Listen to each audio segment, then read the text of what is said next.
Assalamualaikum warahmatullahi wabarakatuh.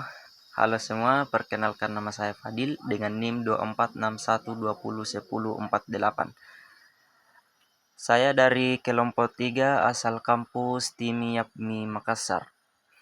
Nah, pada kesempatan ini saya akan menyampaikan rangkuman materi yang telah kelompok kami presentasikan dengan judul Model Proses Mengelola Mobilitas Internasional. Kita masuk pada materi inti. Menurut pemahaman saya, mobilitas internasional adalah proses ketika perusahaan menugaskan karyawan untuk bekerja di negara lain dalam rangka mendukung tujuan perusahaan. Tujuan utamanya bukan hanya mengisi kebutuhan tenaga kerja, tetapi juga memperluas bisnis, berbagi pengetahuan, dan membentuk sumber daya manusia yang mampu bersaing di tingkat global. Nah, hal pertama yang saya pahami dalam keberhasilan mobilitas internasional tidak terjadi begitu saja. Ada beberapa tahapan yang harus dilakukan perusahaan. Nah, kita mulai dari perencanaan, yaitu menentukan kebutuhan tenaga kerja, negara tujuan, posisi yang akan ditempati, serta mempertimbangkan kondisi budaya dan hukum. Setelah itu dilakukan seleksi karyawan yang tidak hanya melihat kemampuan kerja, tetapi juga kemampuan beradaptasi, penugasan bahasa, kesiapan mental, dan dukungan keluarga. Tahap berikutnya adalah pelatihan sebelum keberangkatan. Menurut saya, ini merupakan tahap yang sangat penting karena karyawan perlu memahami budaya, bahasa, dan kebiasaan negara tujuan agar tidak mengalami kesulitan saat memulai bekerja. Setelah ditempatkan di luar negeri, perusahaan juga harus terus memberikan dukungan seperti tempat tinggal, asuransi, bantuan administrasi, serta komunikasi yang baik dengan kantor pusat.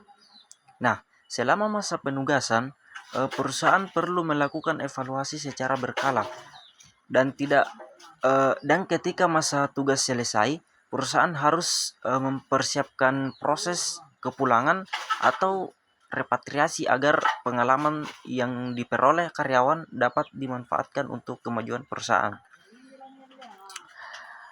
Selain proses tersebut, materi ini juga menjelaskan berbagai tantangan dalam mobilitas internasional.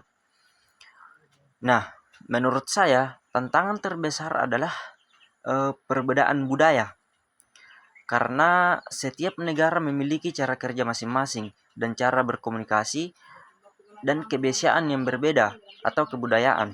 Nah, selain itu ada juga hambatan bahasa, kesulitan beradaptasi dengan lingkungan baru, penyesuaian keluarga, aturan administrasi yang berbeda di setiap negara.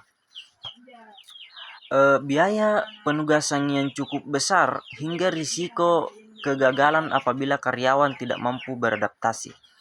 Semua tantangan tersebut harus dipersiapkan dengan baik agar tujuan perusahaan tetap tercapai. Agar mobilitas internasional berhasil, perusahaan perlu menerapkan berbagai strategi, di antaranya itu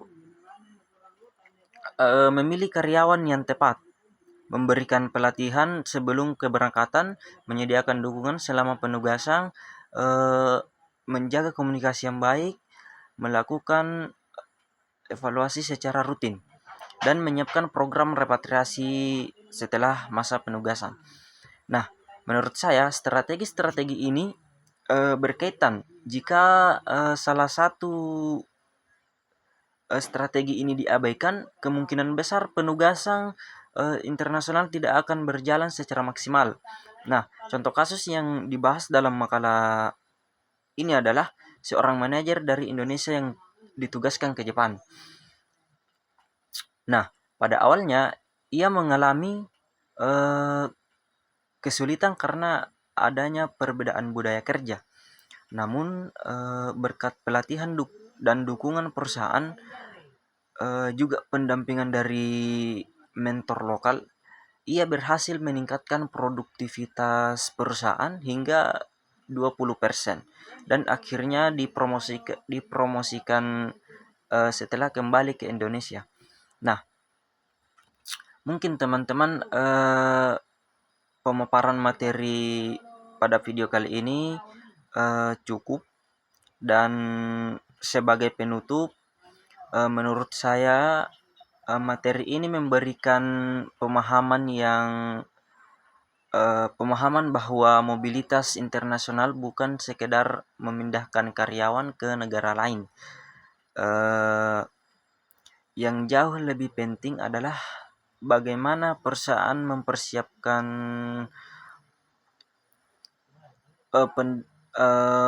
mempersiapkan mendampingi dan mengembangkan karyawan agar mampu menghadapi tantangan di lingkungan kerja yang berbeda.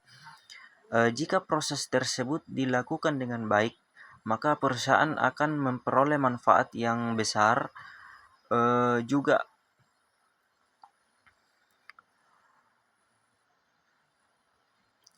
akan berkembang menjadi pribadi yang memiliki pengalaman dan kemampuan bersaing di tingkat internasional. Nah, mungkin cukup sekian video kali ini. Demikian rangkuman materi yang saya dapatkan, yang saya sampaikan. Terima kasih atas perhatiannya. Semoga video ini bermanfaat dan mudah dipahami. Saya akhiri dengan ucapan wassalamualaikum warahmatullahi wabarakatuh.